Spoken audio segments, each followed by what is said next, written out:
today I would like to present my presentation. The title is My Experience in Pastoral and Evangelism. So, first of all, I want to introduce myself. My name is Pastor Peter. I was born in Kota Blued, Sabah, and now my age is 44 years old. Oh, yeah. And all of this is because of God's grace. Because before this, I am served in police force, and I say to myself that when I retire, after I retire, and I will going to school theology. BM sir. Okay. Slide semua. Okay. And ketika sebelum ini, saya katakan pada diri saya bahwa ketika saya akan pensiun nanti, dan saya sangat berbesar hati untuk masuk di dalam sekolah Alkitab Malaysia. Itu adalah kerinduan saya yang sangat besar dalam diri saya. Tetapi Tuhan berkata lain, ketika saya berumur 42 tahun pada tahun 2022, dan Tuhan telah mengangkat saya untuk menjadi seorang hambanya. Dan sekarang singkat cerita, saya menggembalakan gereja Glory Hosanna Assembly. Dan ini adalah masuk tahun yang kedua. Dan jemaat daripada gereja kami kebanyakannya daripada Sabah dan Sarawak. Berkait pengalaman saya di dalam bagian pastoral ini, saya berpendapat bahwa ini semua adalah kasih karunia Tuhan, yang mana memberikan peluang kepada saya untuk menggembalakan jemaat-jemaat yang memerlukan tongkat gembala, memerlukan pastor di Bandar Kuala Lumpur, dan saya meneruskan itu. Dan ada begitu banyak perkara yang kami lakukan di dalam bahagian pastoral, yaitu dari segi memimpin jemaat-jemaat untuk mengenal Tuhan lebih dalam lagi. Selain daripada itu, memuridkan mereka supaya dapat menerima Tuhan Yesus Kristus sebagai Tuhan dan Juru Selamat, serta berakar kuat di dalam iman dan juga di dalam Alkitab, kepercayaan kepada Tuhan.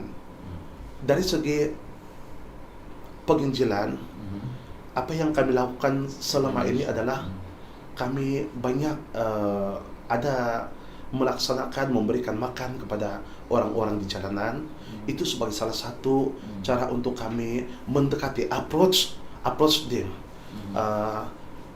dan juga mendoakan mereka.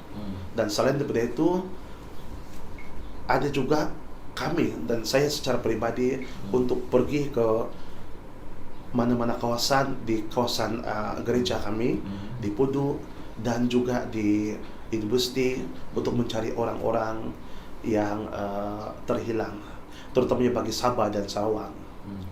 Nah, sekarang ini ada beberapa orang pelajar dari Sabah dan Sarawak yang belajar di Kuala Lumpur, dan mereka berjamaah di gereja kami, Glory Hosanna Assembly, dan saya mengambil serta mengantar mereka pada setiap ujung minggu.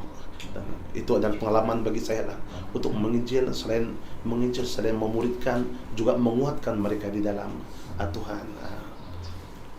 Dan saya juga sangat berterima kasih dan bersyukur kepada kepimpinan yang ada di atas kepercayaan yang mereka berikan, di mana saya berpendapat bahwa untuk kita bergerak, adanya pertumbuhan gereja itu, kita tidak dapat bergerak ataupun mencari jiwa dengan hanya satu orang sahaja, pastor, tetapi juga harus ada orang-orang yang mendukung pastor itu sendiri.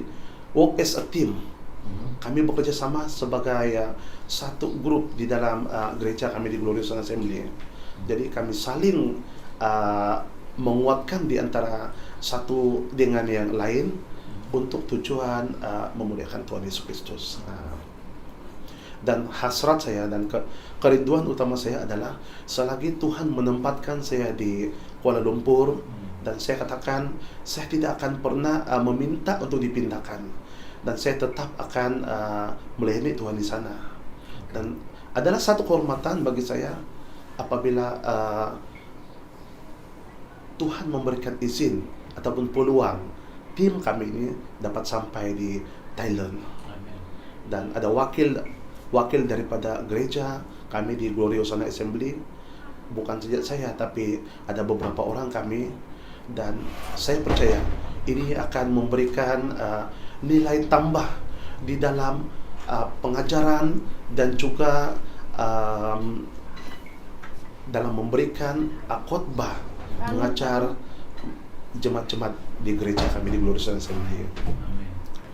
Dan saya kira itu saja setakat ini, dan kalau ada soal boleh berikan soal. Only two after this we eat something.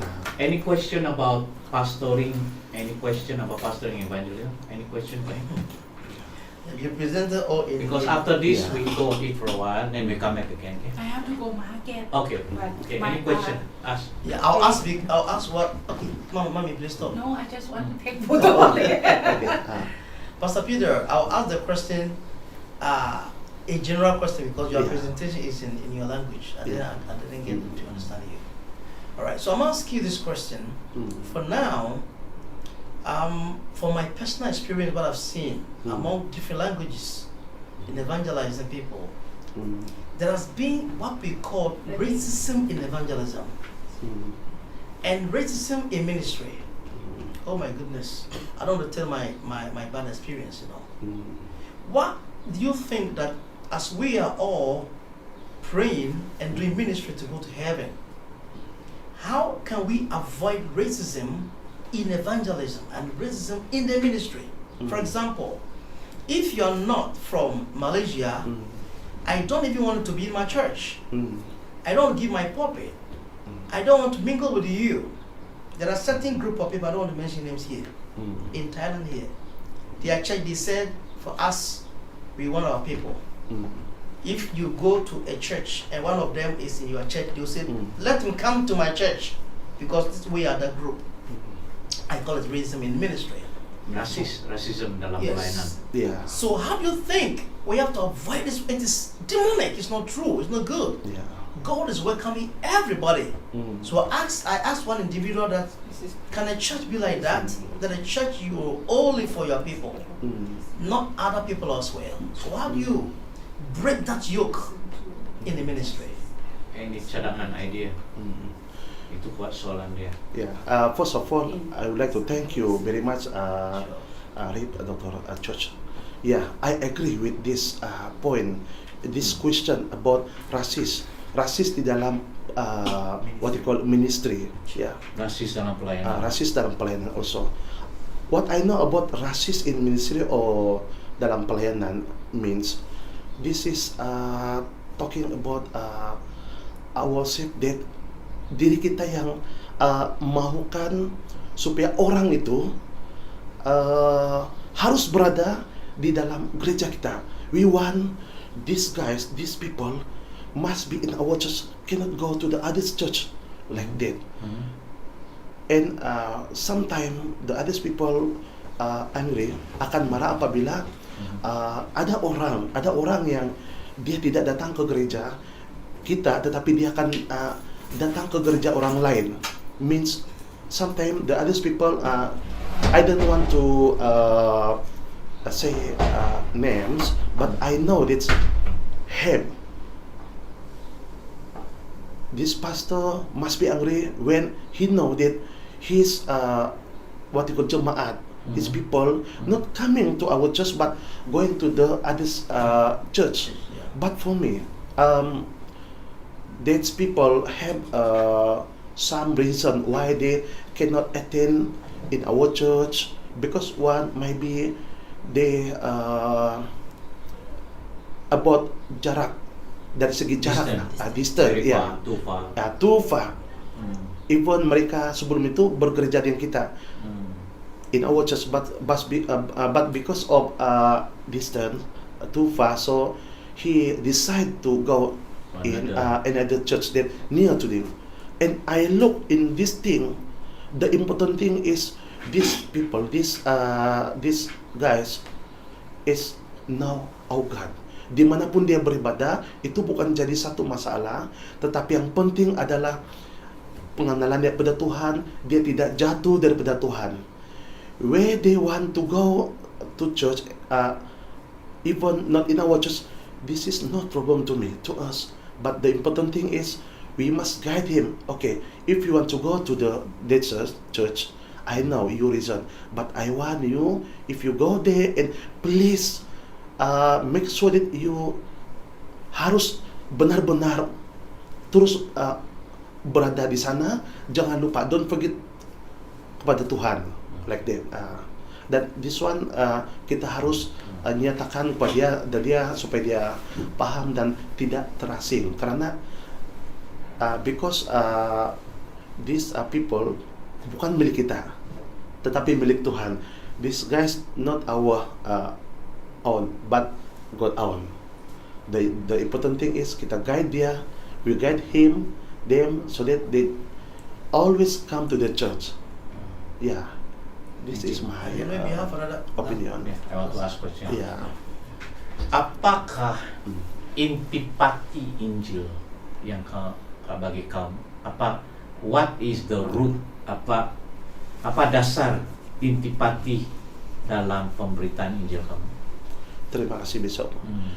Apa yang saya paham tentang intipati Injil, Injil ini adalah berkaitan dengan Yesus Kristus, semua tentang Yesus Kristus dari segi kelahiran dia. Berita baik, kita katakan secara umum berita baik tentang Yesus Kristus, yaitu siapakah Yesus itu, dan kita mau approach orang lain supaya mengenal Tuhan, supaya dia akan bersama-sama dengan kita nanti untuk melayani Tuhan, dan dia juga dimuridkan menjadi satu community dan sama-sama untuk berkembang menginjil orang lain. Itu yang saya paham dan kami jalani selama ini setekadi tentang arti Injil. Thank you. So the foundation is Christ. Yeah, Okay. foundation is Christ. Second question.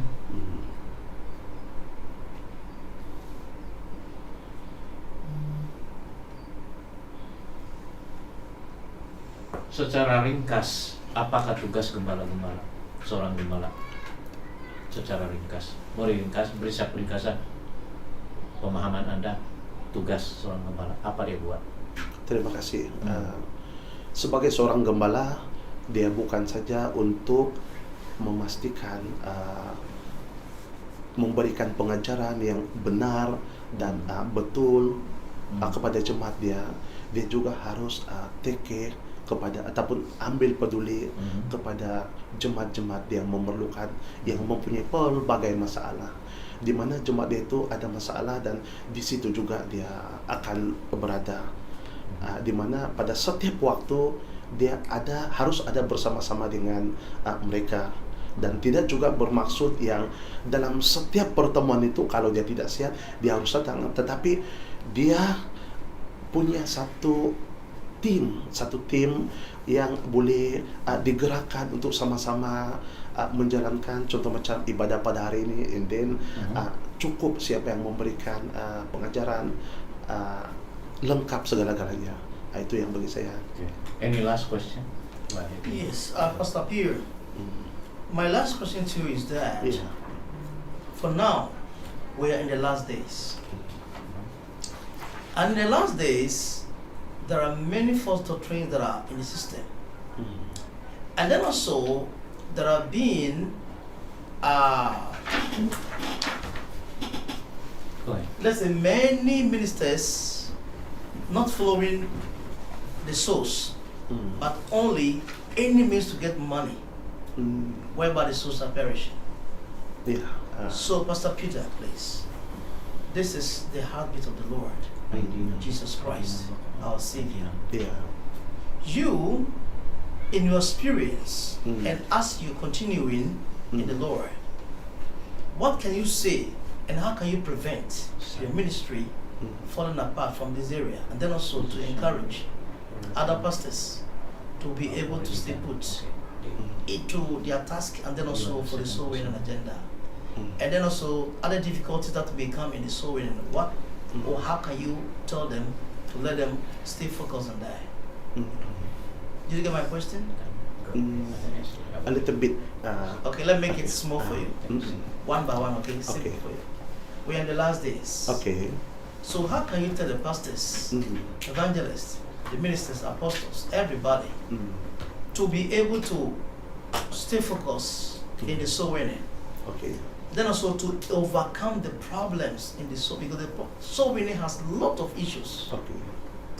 plentiful of issues. Mm. So how can you advise we, the ministers of God, in the soul winning area? Okay. Yeah. Are you okay? My question? Yeah, I know.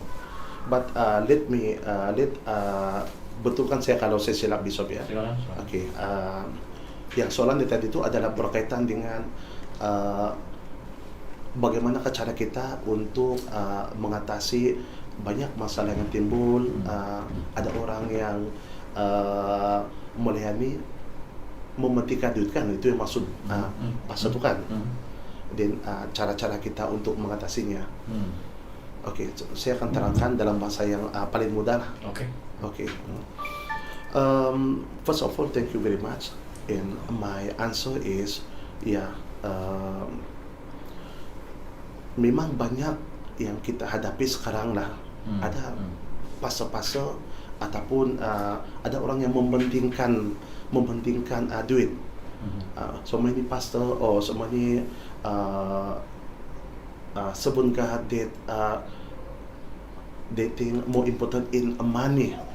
So I think that untuk kita mengatasi masalah ini kita harus bergantung sepenuhnya kepada Tuhan.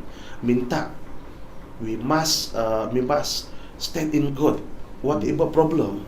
So we must be pray what God say to us, because when we don't have a way, di mana tidak ada jalan, di situ Tuhan akan buka jalan. When we don't have way, and the God will give us a way to solve that problem actually. And in my experience, even sometimes kadang-kadang saya menghadapi banyak masalah, means bagaimana kita untuk melaksanakan ministry ini, sedangkan kita di dalam serba kekurangan. This is the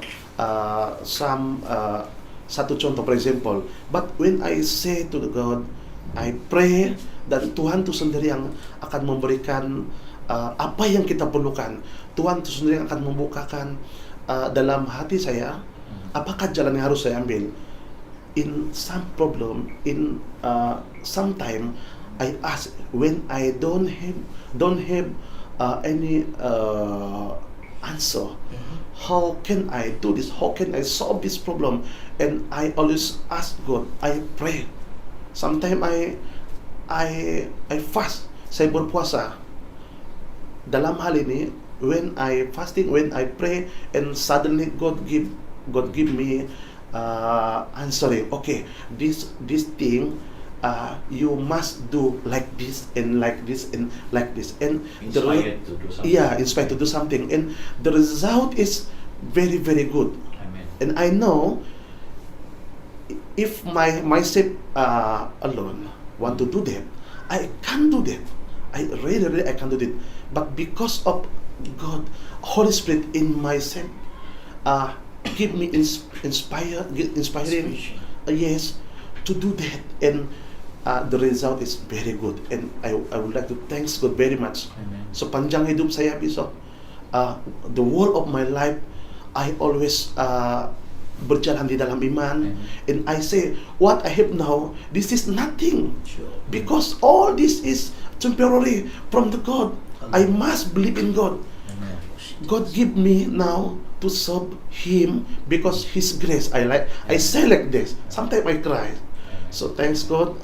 That's all my answer about that All right, question. Thank you. Thank you. Let me Okay. listen. Thank you.